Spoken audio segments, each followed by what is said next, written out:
Hello and welcome back to another episode of Critical Reactions with your host Bryan. We're going to wrap up this week's theme of whatever, allowing my patrons to pick whatever they want for this week with with an EP. It's one 20-minute song that makes up the entirety of an album released by Moonface. It's called Dreamland EP, Marimba and Shit Drums. I really hope that's not a description of the song, but we'll get into that soon enough. I noticed that Spotify lists not just Moonface as an artist, but Spencer Krug, and that was a very familiar name to me, so I went and looked it up. We've had Spencer on the channel a couple of times. He's just has a massive work output. The dude has so many solo projects. And this being one of them, but he's also a member of Wolf Parade as well as Sunset Rubdown. Both bands I think we've had on the channel before. His name's popped up a few times in the community, so that's how I know that from. I still don't know what to expect here. Marimba and drums. Let's dive into this and see what Spencer's bringing to the table with Dreamland.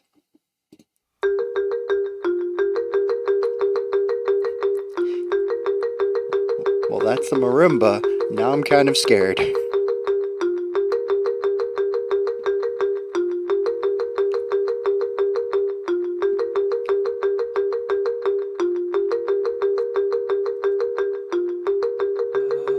venture into a dreamland where I am living on the edge. Where I am living right on the edge.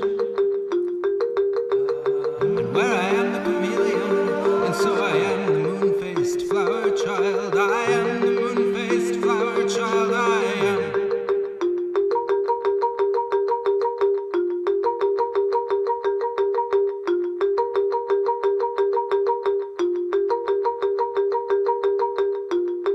So take me to the courtyard made of water, and make your point by pointing out the letters. I love all the additional vocal work. Sisters, show me Cassiopeia. I venture into a dreamland where I am playing a glass guitar, and there's a raver by the pear tree at the far end of the courtyard. By the well I sing the old songs to the dogs, and I'm afraid that they can see right through me.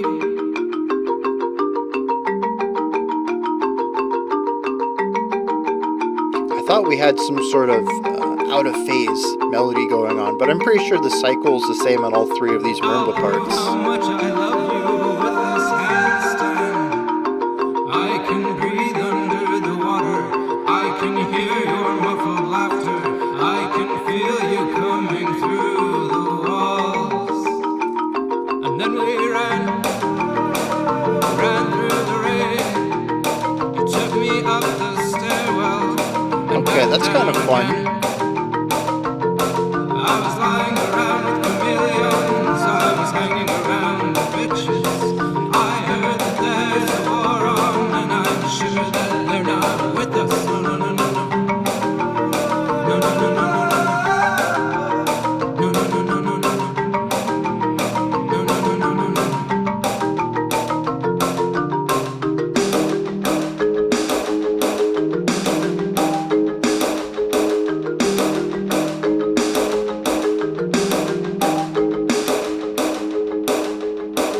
I gotta agree about the drums though. That's not a great I sound. was hanging out in the tower.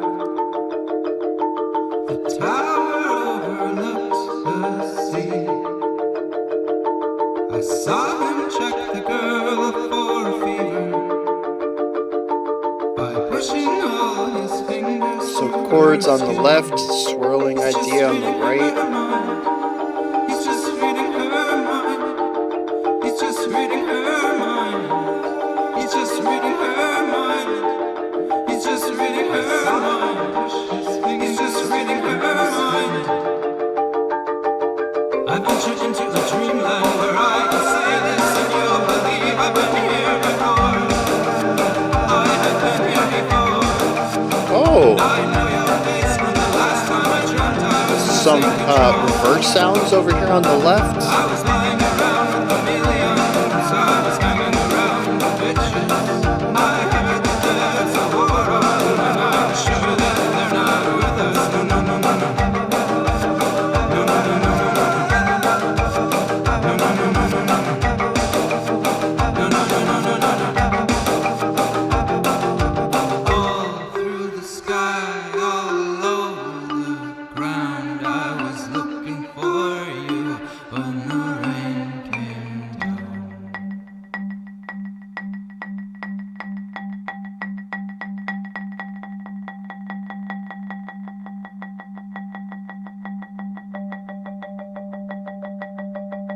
That's clean.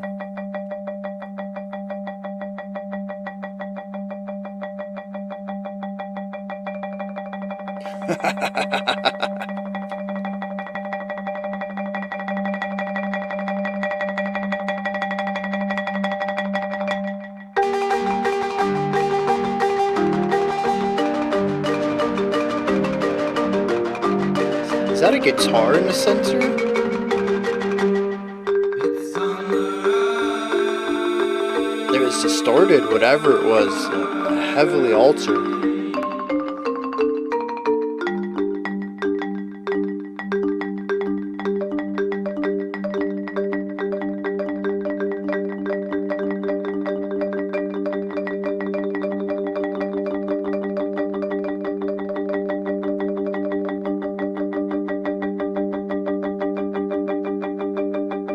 Several individual ideas coming together.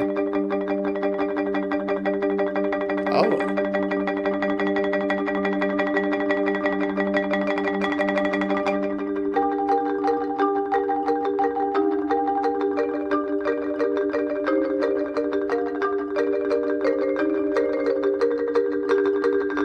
I was buying in a spiral down. I was trying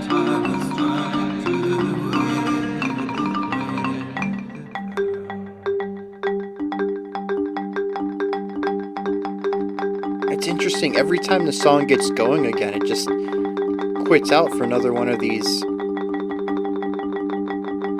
rhythmic realignments.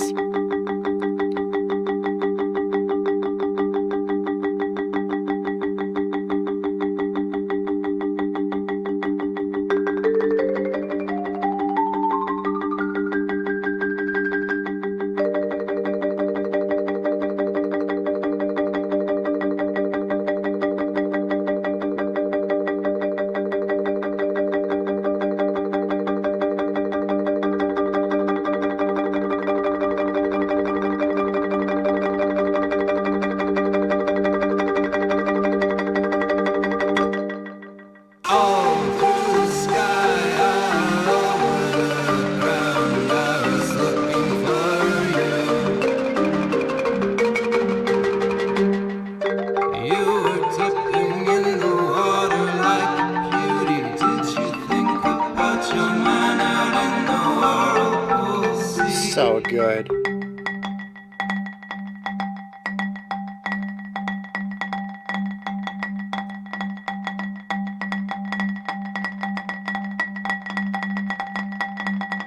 I like how this was introduced, though, the first time, having the singular. It was just one note, right? Speeding up, introducing this concept of taking slower rhythms and ramping their intensity up, but doing it with more and more parts. But I'm not sure it's coming together as a whole idea for me yet. Above the dirty harbor water, half a mile from the shore, a cannon fell out of the sky. Now it sits on the dirty ocean floor. The girls already in their swimsuits. They are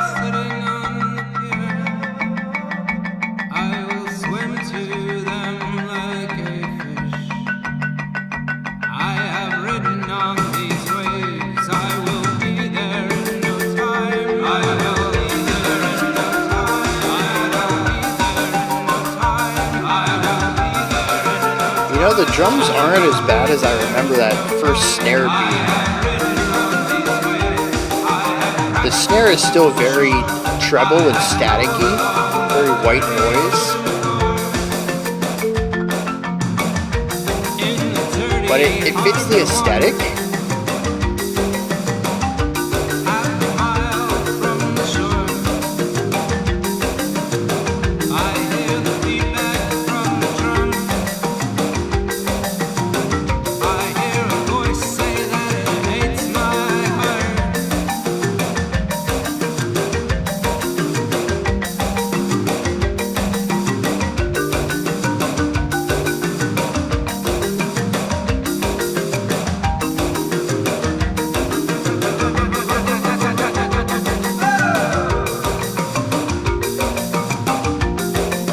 These two are out of phase.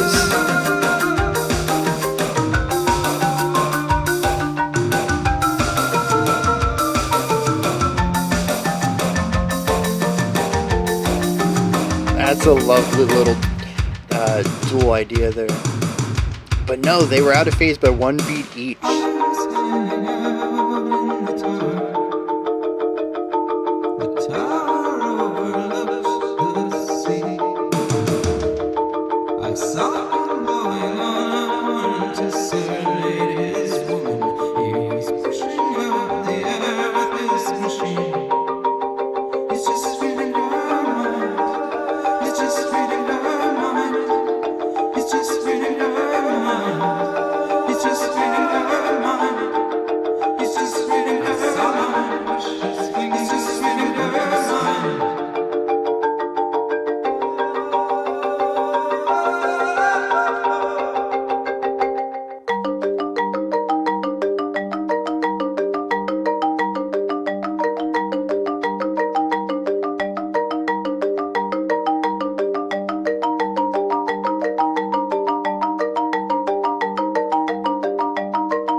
So there's quite a few segments through here that are hyper-focused on repetition in a way to almost induce like a trance-like state.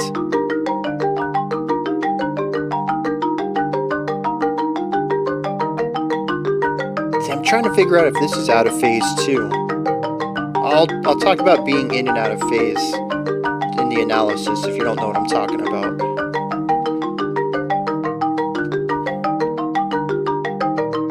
Yeah. I venture into a dreamland where the waves have come alive, and I watch them chase the people. And then we're back to being in. Yeah, this is They are bound to the water like creatures on a leash. I have ridden on these waves, I have crashed into the shore, I have rolled along before. I will be there in no time. I will be there in no time. I will be there in no time. I will be there in no time. I have ridden on these waves. I really like that off of the silence. I have rolled along the dirty ocean floor, and I have been here before. I have been here before. Now I know your face from the last time I dreamt I was losing control. This is our tempo. 1, 2, 3, 4, 1, 2, 3, 4. A lot of ideas exist on one bar phrases. It's what creates the very tight cyclical feeling through a lot of this song.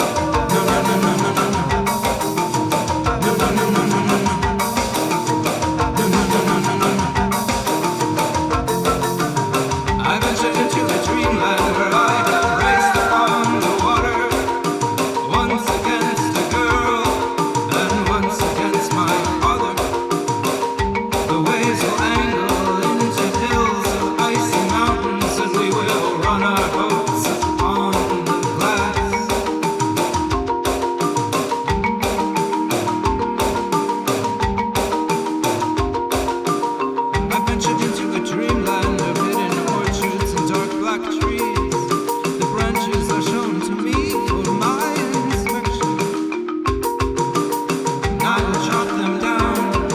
here the drums are presenting us a 2-bar phrase.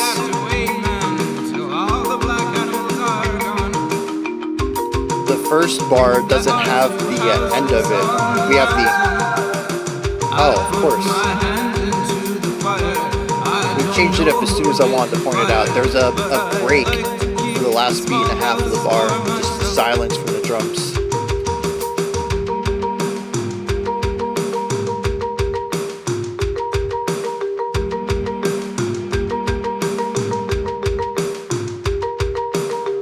Where I am a chameleon, and so I am the moon-faced flower child. I am the moon-faced flower child. I am.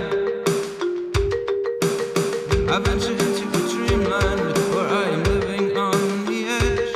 Where I am living right on the edge.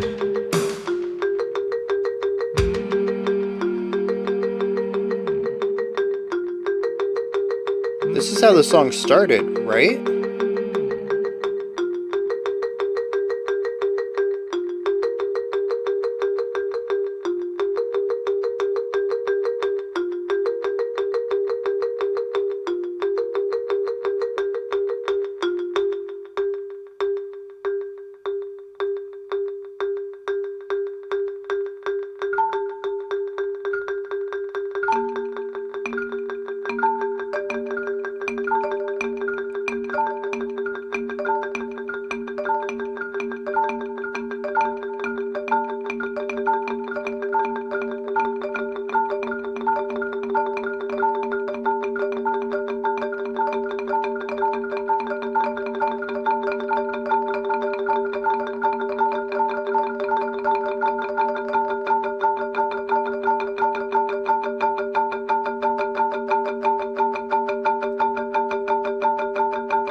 Okay.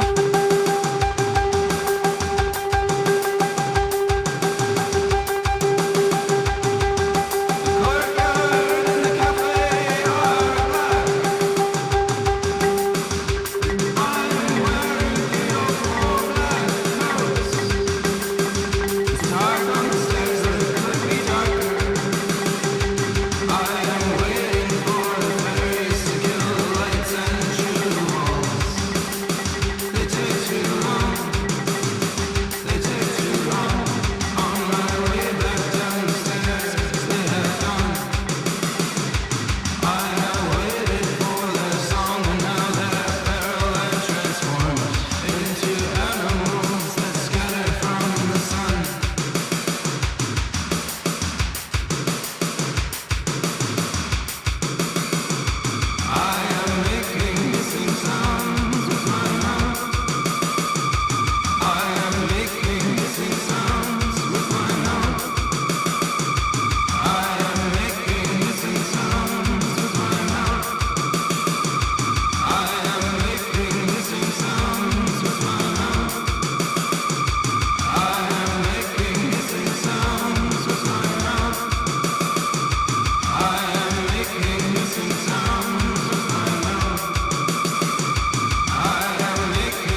All right.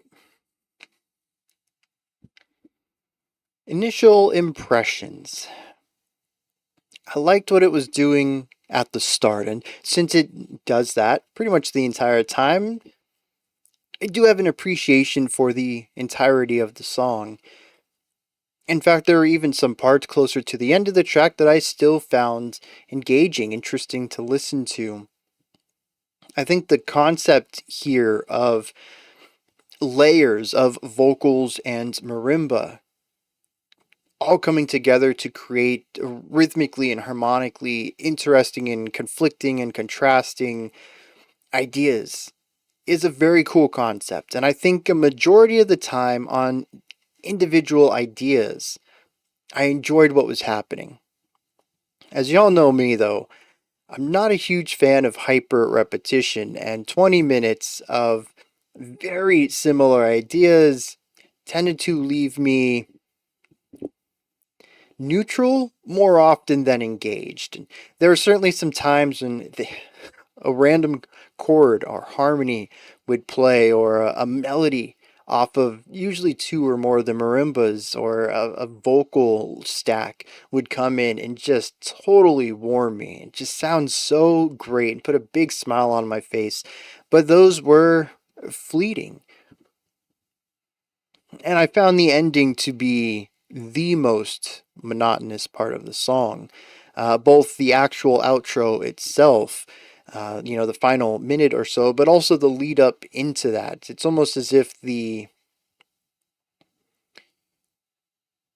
well, I was going to be a bit more cynical about it, but it definitely feels like Spencer wants to wrap the song up on a singular focus, getting away from the multi layered and intricate workings that he put together towards the beginning and middle of the track, and focus on something a bit more singular as an opposition to that. It was almost a winding down of ideas to wrap the song up on. And so, what I loved most was the intricate clockwork collection of sounds interlocking into each other. It's just not a part of the end of the track. Um, and so, I appreciate the artistic integrity of building the song up and towards the end, tearing it down. I did find that the final couple of minutes, it was just not my cup of tea. I was done with what was happening long before the song ended, unfortunately. So that's where I sit with it, just on a surface level. Is I enjoy what's going on a majority of the time. I have a large appreciation for the intentions here, and pulling it all off. 20 minutes of just vocal and marimba is, I mean, that's a pretty big ask for most people, and Moonface, I think, does it pretty well without moving into the realm of virtuosity. We don't really see anything in here where the marimbas would be playing something elegant or complex or anything. A lot of it is just these 16th notes playing the same notes over and over. There's a couple of moving lines in here, but for the most part, it is purely chordal, harmonic. It creates the foundation for the vocal stacks to be on top of. And the vocals also, aside from the harmonic stacks we get from them, there's also not too many points in here that kind of leave me with my jaw on the floor. There's no epic belting or long held out notes, or quickly moving flourishes or anything like that. Everything in here, as far as skill to pull off, I would say is in the intermediate range of things. Um, it really is a song about the experience, how it all comes together. So, like I said, I think what's being done here, the intention behind it, it's still a strong artistic intent, um, a great execution, if not my cup of tea, and still something that I don't think very many artists would be able to pull off. It's a very minimalistic sound that, for 20 minutes, for the most part, Spencer kept me engaged for that. And I think that's a big ask for some people to stick with something as almost singular in sound and atmosphere and characteristic as this for 20 minutes, and for it not to really get boring. at least for me anyway, subjectively towards the end, but still, I mean, that was 17 minutes of that kept my attention. So that's where I sit, right there in the middle. I appreciate it. It's not something I'll probably listen to again. But that doesn't mean that it is without merit. There's definitely some cool things to talk about in here. First of all, the layering, the stacking, the interlocking gears that create this intricate piece at times. It is lovely to hear everything work together. The rhythms of the marimbas, all of them, the ways that we have. Oh, okay. So this is a good place to talk about phase. Um, I don't know if this is the proper term for it, but I think of it in wavelengths. I believe this is accurate. Um, but when you have two melodies that are perfectly in sync with each other, and they take up the same amount of time, which in music we're going to count that as beats. So say that it's a 4-beat idea and a 4-beat idea, which means they're always going to be on the same beat. They get to 4, they go back to 1 together. Now, when melodies get out of phase, or rhythms get out of phase, or whatever, it's when they aren't having the same length anymore. They're not taking up the same amount of time. So we might have 1, 2, 3. This one goes to 4, but this one goes back to 1. This one goes to 2. That one goes back to 1. And I think I did that backwards. Anyways, the idea is when one gets to beat 4, the other one's going to go 1, 2, 3, back to 1. 1 goes to 2, but 4 goes back to 1, and now they're 1 off. 1 and 2, 2 and 3, 3 and 1, 4 and 2, and you see how they can get out of sync here. I think Spencer was doing this on 7 versus 8. So they were together for the first 7 hits, and then the first line goes to 8 and the second line goes back to 1, and now they are 1 beat off, and every time it gets to the end of this 7, now they're 2 beats off, and then 3 beats off, and then 4 beats off. And it was a moving idea. I think it was just 2 sets of descending notes, just going right down the scale. And so they'll be right on the same note at the top, and then when one resets, now they're going to be 1 note off in the scale, then there'll be 2 notes off, 3 notes, and the interval between them rises. So we'll get the root in the second, and then the root in the third, and then the root in the fourth, and then the fifth, and then the sixth, and then the seventh, and then we'll be back to both being on the same note. And what it does is it creates this ever morphing harmony. When they're both playing the same note, there is no harmony there. But after that, we have these dyads, and it shifts. Every 7 beats, we get a new dyad. And so, despite just these 2 ideas, playing the same things over and over and over, what we hear is something that is constantly evolving. The harmony of this section is changing. It's being manipulated every, 7/8 of a bar, every couple of seconds.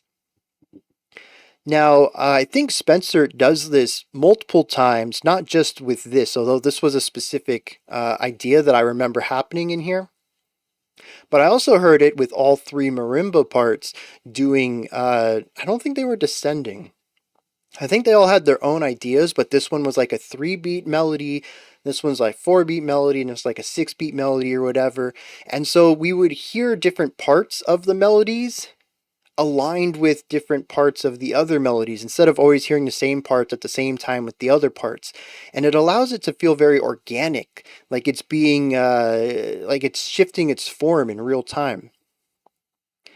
And so you can write 3 melodies there, and normally that would just get you 1 bar of music, but here it nets Spencer like, I don't know, 18 bars of music, and it's all naturally just runs all 3 things continuing over in their different lengths of pattern here, and it creates new music as it goes.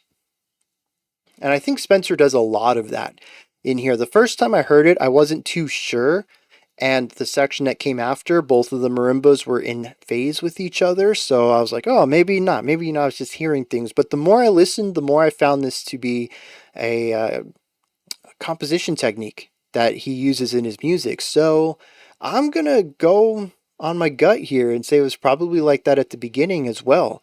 And so we have a song that pushes and pulls. Part of it feels organically opening up, blooming like a flower, and other parts are very rigid, playing the same things over and over and over, putting the listener into that trance state. I find that yin and yang, that two sides of the coin idea, intriguing on this track particularly. I don't know what it's about yet, but to me, this is the big part of the song. It's a duality. There are parts of the song that I love because they're more complex, and other parts that I'm not as big a fan of because they're a bit more methodical, rigid, repetitive. A lot of it comes down to this. Was the writing organically developing, or was it stagnant and cyclical? This happens all over the song. It is the push and pull. Do we develop and evolve, or do we stagnate? The vocals get in on this, of course, too. Sometimes the vocals work with the rest of the instruments, playing around with rhythms and harmony, but also the vocals just on themselves are fantastic a lot of the time. I love his center channel main vocal sound that he has, but also the humming off on the right and those massive vocal stacks, just this big warm harmonies off on the left, and all of the ornamental sounds that he places in the center and a little off on the sides. It creates something that feels very spiritual, maybe. It feels very personal, if nothing else, very introspective, but allowing others to see into you as well. Almost like a type of vulnerability, though I wouldn't necessarily say the song sounds vulnerable to me. It just sounds open. Um, Wearing your heart on your sleeve kind of thing. But I love the way that all of the vocal stuff comes together, the ways that they embellish upon, unlike the marimbas who can deviate from each other and explore their own ideas, and sometimes they interlock and sometimes they don't. The vocals are very uniform. That is to say that in a majority of cases, when the core vocalist is about to put an accent on this specific syllable, you'll probably also hear an accent from one of the other groups of vocals as well, coming in heavy on that beat too. They're working together to push this single idea. I don't think there are very many places where the vocals are not necessarily working antagonistically, but possibly independently of each other. If it isn't some sort of unified approach to highlight or put extra emphasis on specific words or beats, there's usually some sort of Hocket idea going on where all of the different ornamental ideas are coming together into one larger concept that builds a strong supporting idea to the lead vocal that sits in the center. It's harmonious. And I think it's really interesting to see that division there, where the marimbas are more individual. Sometimes they do link up for a larger whole, but it feels incidental. Um, it feels like a secondary component to their main focus, which is to just do this cool thing. If it links up with something else, that's awesome, but that's not its main goal. It's just to exist here. Whereas the vocals are all supportive of each other. They're there as a unified whole. Another set of duality in here.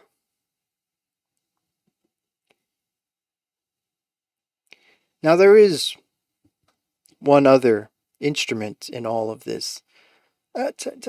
Technically two, but the second one doesn't show up very often. We have the drums. I'm not too sure how to feel about them. Usually they are rigid, repetitive, locked down to a single beat, a single bar loop, and just kind of there. Usually there's some sort of rhythmic groove coming from the marimba since they're percussion instruments. The vocals also tend to have some sort of rhythmic thing to them, especially with how they're accentuating and punctuating the sentences that they're singing.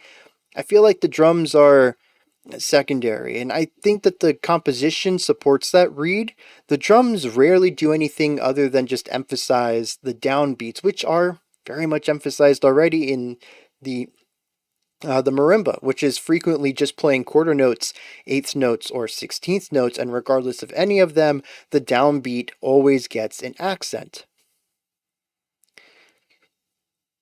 And so the drums are sort of just adding more punch to information that's already present in the song. I do think that's why the drums don't show up too often at all. They feel secondary. There for a little bit of extra spice to change things up sonically, maybe adding a little bit of characteristic to specific parts of the song, maybe just to get away from a monotonous element to the atmosphere. When the drums come in, it does feel a little more energetic, even if they're not adding anything informational to the music. And when they're gone, that's felt as well. We're back to just marimba and vocals. There are a couple of parts towards the end where we started to see some, by contrast, more interesting parts. We had a 2-bar phrase where the first bar just didn't play anything on beat 4 and the second one did. Eventually, we filled in that beat 4, so now we were back to a 1-bar phrase, and then that developed into a 4-bar phrase where the first 3 were the same and bar 4 just didn't play anything on beat 4 again. So, again, not necessarily changing anything as much as just removing a part of the bar in order to create contrast with the fullness, the full version of the drum pattern. But we don't really get any interesting polyrhythmic ideas. We don't get any interesting syncopation from the drums, really. An offbeat hit at the beginning, sure, on the snare, but that offbeat was also already emphasized by one of the marimbas, so again, nothing new coming out of it. It does feel totally secondary to me, just a change of scenery, if anything else, every once in a while. And like I said, its lack of being included in a majority of the track, I think, leans into this as well. Same thing, different scenery. Not about going to a different place that presents new, I don't know, new things to hear, but just about being in a different environment. On the idea of shit drums, though, I don't really think the drums sound that bad. The snare, like I said, very white noisy, very trebly, but the bass, other than being a bit boomier than I would like, it definitely has an indie rock bass kick sound. It's generally fine. I think we heard the hi-hat once, and I don't think it was bad either. The snare is just, it feels like it's intentionally abrasive at times, but eventually just kind of locked into the atmospheric characteristics of the song. It didn't really feel out of place by the end.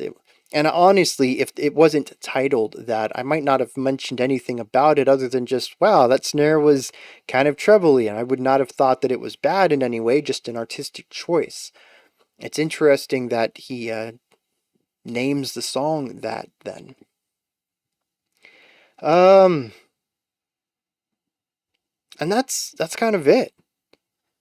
The song ends up feeling very samey for me throughout, despite many of the different melodies played throughout and the different ways that the different instruments are used to create that blooming out of phase writing.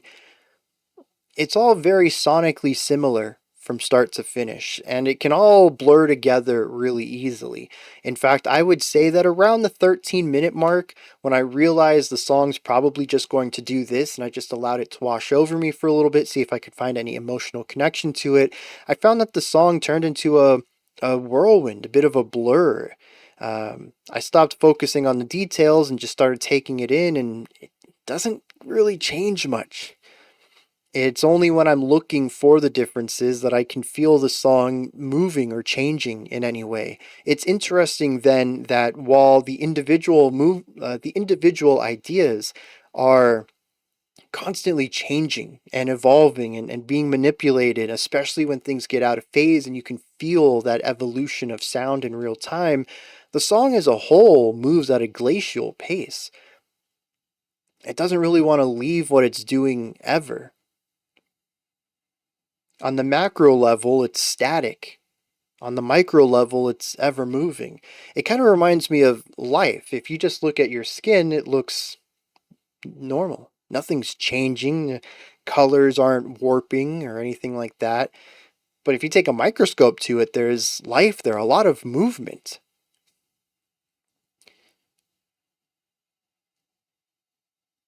It's kind of what the song reminds me of. I'm going to check out some lyrics on this, and then we're going to wrap this one up.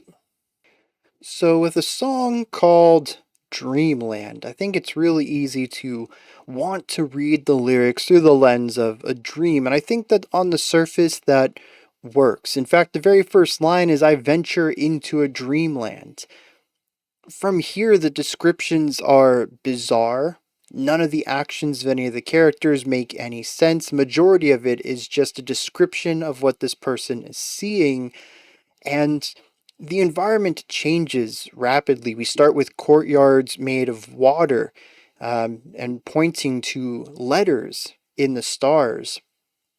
We talk about hanging out in a tower. From here, we push into the idea of being in the sky and falling towards the ground, and there we have a dirty harbor. We sit on the concept of water for a while, moving over to a sea and the beach. There's creatures that are bound to the water, people who run away from the water and back. There's waves, but then we move into hills of icy mountains, dark black trees, branches that need to be chopped down. At the end, we're at a courtyard and a cafe, and he's wearing 3 or 4 black coats. It's very dreamlike in its willingness to just completely and abruptly change the scenery of the song and move on to something else. I think that fluidity is showcased in the music as well, the ever changing and flowing parts of particularly the marimbas.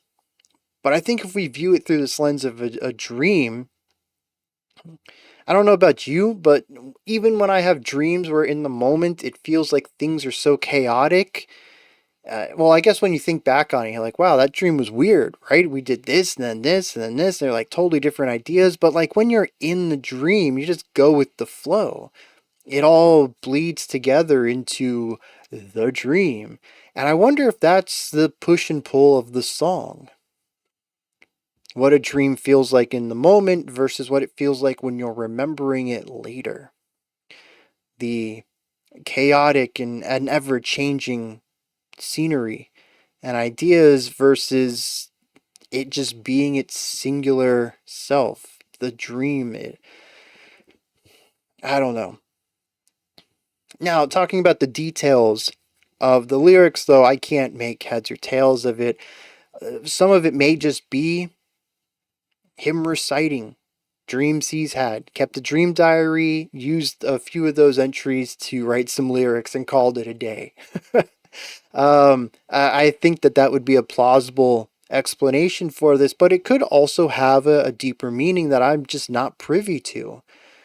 It might mean something to Spencer, but most of this means nothing to me. There are recurring ideas though, and I want to focus on that real quick. Like I mentioned, water, the sea, a beach, swimming. These pop up for quite some time in the middle of the track, and I think it's the only thing that we stick on for more than 1 or 2 stanzas. There is an idea of, what does he say? I'll swim to them like a fish. I have ridden on these waves and I'll be there in no time. I have crashed onto the shore and I have rolled along the dirty ocean floor. There's this idea of being one with the animals. In fact, earlier he even says I was lying around with chameleons and hanging around with bitches, which I assume, given all the the animal components here, is speaking about female dogs, but also there's this other element to the track. The only other thing that really sticks out with any sort of repetition is women. There's a lot of women in this story. In fact, the third stanza says, "I'll prove how much I love you with this handstand. I can breathe under the water. I can hear your muffled laughter. I can feel you coming through the walls." Later on, saying that he was in a tower overlooking the sea and he saw him. I don't know who the him is. I don't know who the her was from the last stanza. It says, "I saw him checking the girl for a fever, but he was just reading her mind." Later on, when we get to, the water, he says, "You were dipping in the water like a beauty." This is what he said when he said, "I will swim to them like fishes." It says, "Now I sit upon the dirty ocean floor, but the girls, they're already in their swimsuits." There's a hyper focus on women and wanting to get to them, wanting them to know how much he wants them or loves them or needs them. There's one part in here. It says, "So take me to the courtyard made of water and make your point by pointing out the letters and the stars, sister. Show me Cassiopeia." So his sister is here as well, giving him information. There is just this hyper reliance on women in this thing here. Later on, I think it's interesting. The final stanza, he says that "I've waited for the fairies' song, and now they're feral and transformed into animals that scatter from the sun. I am making hissing sounds with my mouth." And he says that over and over and over to wrap the song up. And once again, we're working on this animal side of things.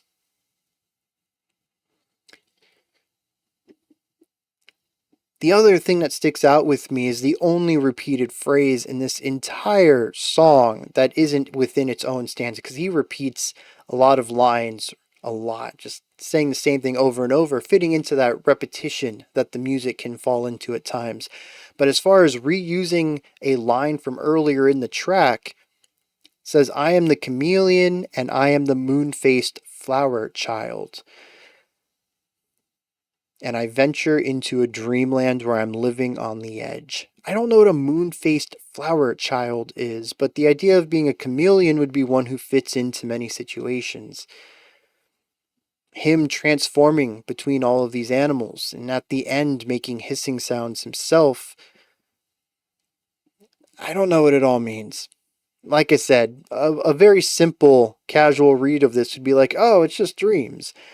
But I wonder if there is a second layer to this, something that means something to Spencer. I don't know. These are my thoughts, though.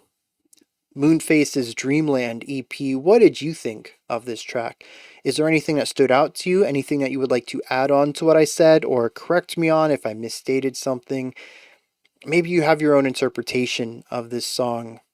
Put all of that and any other thoughts you might have into the comment section below the video. Above that, in the description box, you'll find a link to Linktree. It takes you here. You can find links to my music, ways to support the channel, a link to the Discord server, and so much more. Above that, if you could, like, subscribe, and ring the bell. I greatly appreciate all three of those.